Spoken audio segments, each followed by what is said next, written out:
Vienna समझौता का हवाला देकर के कनाडा भारत को घेर रहा है। वियना समझौता का हवाला देकर के कनाडा भारत को घेर रहा है और उनके पक्ष में अमेरिका और ब्रिटेन, यह कोई युद्ध की स्थिति नहीं है। अमेरिका और ब्रिटेन के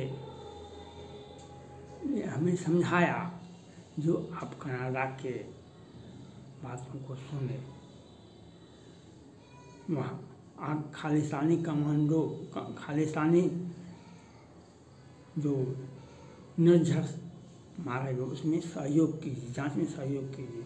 हम अमेरिका के राजदूत से, अमेरिका के माननीय राष्ट्रपति जो बाइडेन साहब से अपील करना चाहते हैं, आप इसकी जांच करवाइए। जो आप भी भारत आए हुए थे, आपके साथ भी डेलीगेट थे, ब्रिटेन की प्रधानमंत्री भी आए हुए थे, आप उनके साथ भी डेलीगेट थे, तो सभी जो राज्य सरकार, भारत सरकार ने जो सुविधा उपलब्ध कराया उसका लाभ लिया। ऋषि सुनक साहब से मेरा आग्रह है कि आपने आए और आपने सियाराम का भी नारा दिए, आपने बहुत बाजार का लुत्फ हुआ, आपके साथ मैडम भी आई, तो कहाँ किसी प्रकार का कोई चिंता हुआ, कहाँ कोई टेंशन हुआ, एक भी शब्द किसी पब्लिक ने या किसी ने आपको किसी प्रकार का कष्ट हुआ नहीं हुआ। ये चीनी डेलीगेट जो आए वो एक ब्रीफकेस लेकर के आए। चीनी डेलीगेट जो आए वह बहुत बड़ा ब्रीफकेस लेकर आए जो संदेह के घेरे में रहा।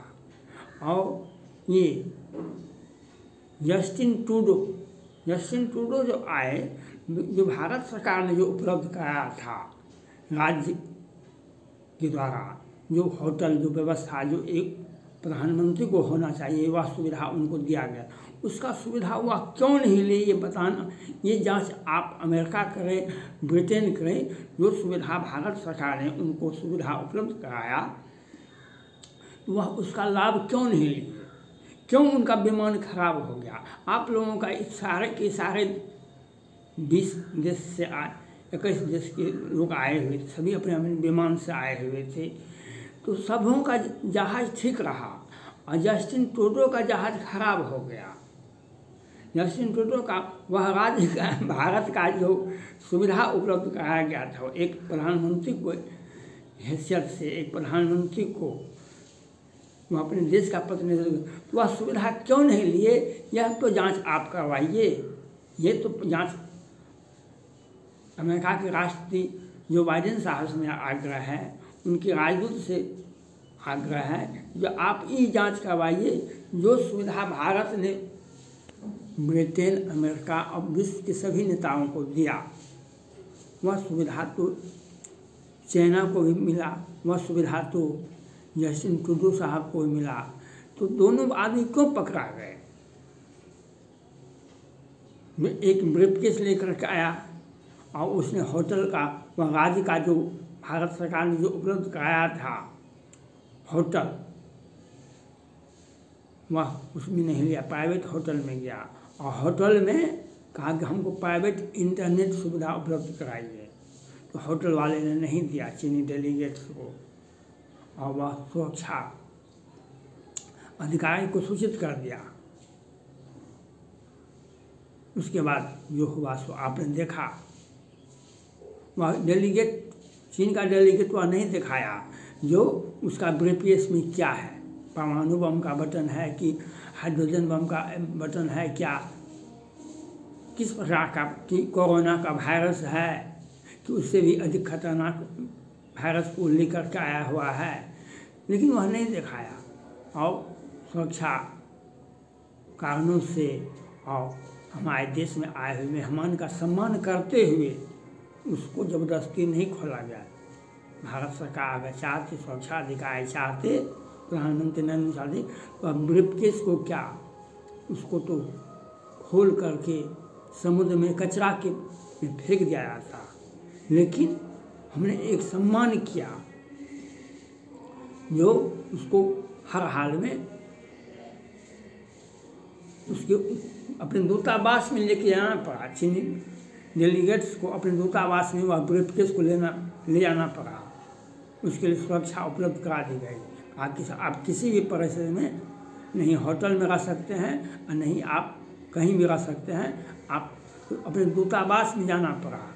लेकिन ये जस्टिन ट्रूडो साहब का एक्टिविटी ही बता रहा है उनके मन में क्या है। वे 10-20 वर्षों से जब से प्रधानमंत्री बने हैं, इतिहास तो यह भी बताता है वो उनके पिताजी भी खालिस्तान का समर्थन करते थे।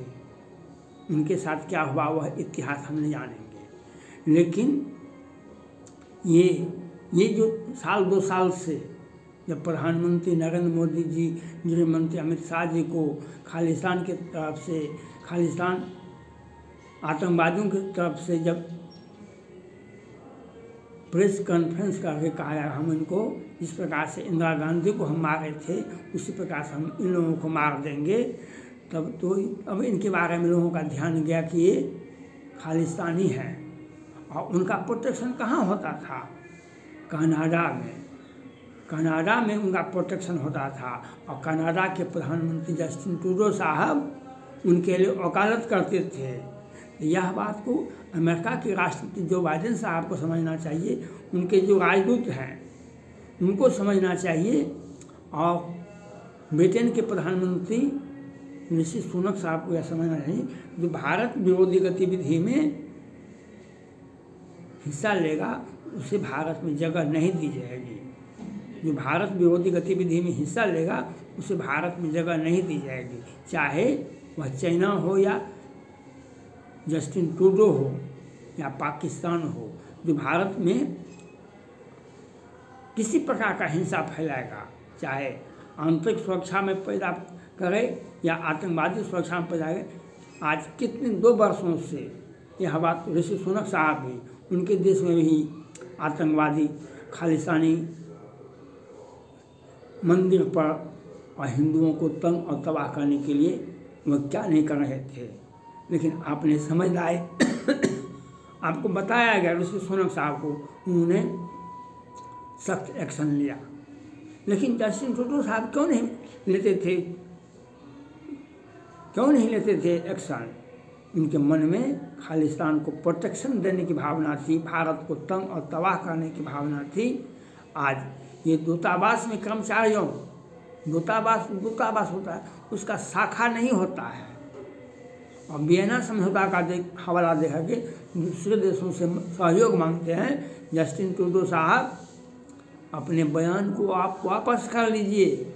जो आप भारत के प्रधानमंत्री, आप नरेंद्र मोदी पर आप आरोप लगाते तो चलता। आपने हमारे प्रधानमंत्री पर आरोप लगाया, आपने हमारे इंडिया पर आरोप लगाया। जो निर्झर साहब हों और जितने भी खालिस्तानी लोग मारे गए हैं कनाडा में, उसमें भारत का हाथ है। आपने भारत को बदनामी करने का, भारत का ये कल्चर नहीं है। भारत दिन के उजाले में किसी देश पर हमला करता है। अगर जो हमें हमला करता है, चाहे चाइना हो या पाकिस्तान हो या म्यांमार हो, कहीं भी किसी भी परिस्थिति में अगर हमारे साथ तंग और हमारे साथ छेड़छाड़ होता है, हम उसको उसी भाषा में जवाब देते हैं जिस भाषा का वह अपेक्षा रखता है। तो हम क्यों आपको किसी को देश में हम आंतरिक सुरक्षा को हवाला देंगे? और जस्टिन ट्रूडो साहब को ये समझा देना चाहिए, प्रधानमंत्री ऋषि सुनक साहब को और अमेरिका के राष्ट्रपति जो बाइडेन साहब को, वह भारत विरोधी गतिविधि में हिस्सा नहीं ले।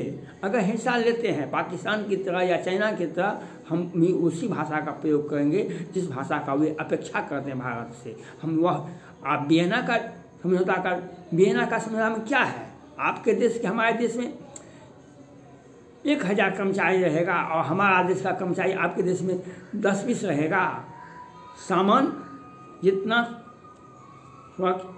भी राजदूत आपके देश में, हमारे राजदूत दूतावास में जितना कर्मचारी हमारे देश का रहेगा आपके देश में, उतना आपके देश में हमारा देश में रहेगा।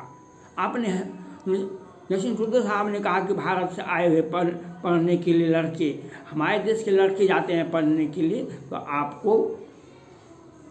आपके देश की सरकार चलती है, आपके देश की सरकार चलती है। आपको हमारे देश के बच्चे जाते हैं पढ़ने के लिए, वो आपको पैसा देते हैं, आपकी अर्थव्यवस्था को मजबूत करते हैं, आपके देश में रहते हैं, तो आपको आप पैसे लेकर के जाते हैं। अब वहाँ पर से क्या लाता है हमारा लड़का, हमारा आदमी जो आता है कनाडा, क्या लाता है? कमाई करने के लिए तो अमेरिका है, पढ़ने के लिए जाता है। पढ़ने के लिए जाता है तो आपके यहाँ इन्वेस्टमेंट करते हैं, आपके कॉलेज में फीस देते हैं, आपके कॉलेज वहाँ पर खाना खाते हैं, वहाँ पर होटल जो चलता है उसे पैसा देते हैं।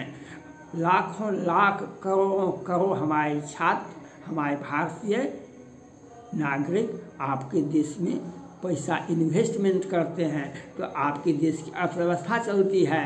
आज चाइना से सामान लोग नहीं खरीदता है, चाइना का सामान कचरे के भाव में रखा हुआ है। वह फैक्ट्री में जब सामान उत्पादन होता है और उसका अगर बिकेगा नहीं तो क्या होगा? उसके मजदूर को, उस फैक्ट्री मालिक को पैसा आएगा, पैसा नहीं आएगा तो वह फैक्ट्री बंद हो जाएगा। उत्पादन कितना कीजिएगा, अगर उत्पादन का बाजार नहीं पहुंचेगा, सामान बाजार नहीं, कोई खरीदने वाला नहीं होगा तो क्या होगा? यह आप जो बता रहे हैं जस्टिन ट्रूडो साहब, हमारे देश के 8 लाख सिख भाई कनाडा में रहते हैं। आप अमेरिका नहीं है जो आप वहाँ पर हमारे सभी नागरिकों को बड़े बड़े अच्छे कंपनी में करोड़ों करोड़ का वेतन दे करके रखे हुए हैं। आप अमेरिका नहीं है जो हमारे देश के जितने भी नागरिक जाते हैं उसे मोटी रकम, मोटी तनख्वाह आप देते हैं, वह हमारे देश में पैसा भेजते हैं और हमारे देश का अर्थव्यवस्था मजबूत होता है। ये अमेरिका कर सकता है, दूसरा देश, दूसरा कहाँ कोई है? आपके यहाँ यूक्रेन में बहुत सारे छात्र जाते थे पढ़ने के लिए, तो यूक्रेन का छोटा सा देश है, वहाँ के अर्थव्यवस्था को मजबूत करते थे। ये अमेरिका कहा जाता है लोग पढ़ने के लिए, कहा जाता है नौकरी करने के लिए। वहाँ पर सुरक्षा की भावना भी है, वहाँ पर पढ़ने के बाद नौकरी की भी संभावना होती है, अच्छी तनख्वाह भी मिलता है, वहाँ मिलता है। कनाडा में हमें किसी को नौकरी मिला है? पढ़ने के लिए जाता है यूक्रेन और पढ़ने के लिए जाता है कनाडा। वह आप जाता है एक छात्र कम से कम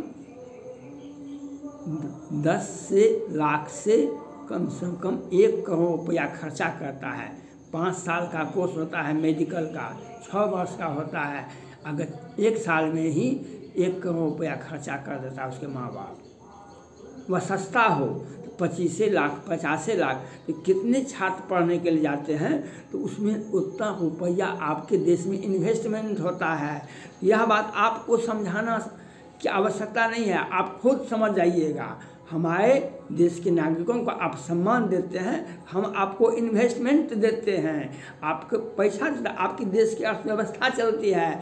और वियना समझौता का सम्मान करते हुए हम उतना ही, आप अपने बयान को वापस कीजिए, आप प्रधानमंत्री नरेंद्र मोदी जी से माफ़ी मांगिए जो हमने गलत किया। आपके विरोधी दल यही कहते हैं, तो आपको गलती मान लीजिए, इसलिए सामान्य हो जाएगा। कहीं पाकिस्तान और चाइना से समझिएगा तो हम उसी भाषा का प्रयोग करेंगे जिस भाषा का से चाइना को समझा दिए हैं, इस भाषा का हम पाकिस्तान को समझाएंगे, उसी भाषा में आपको भी समझाएंगे। ये बात को आपको समझ, आप किसी के शरण में चले जाइए, लेकिन भारत किसी से डरने वाला नहीं है, किसी का सुझाव नहीं मानता है। थैंक्स।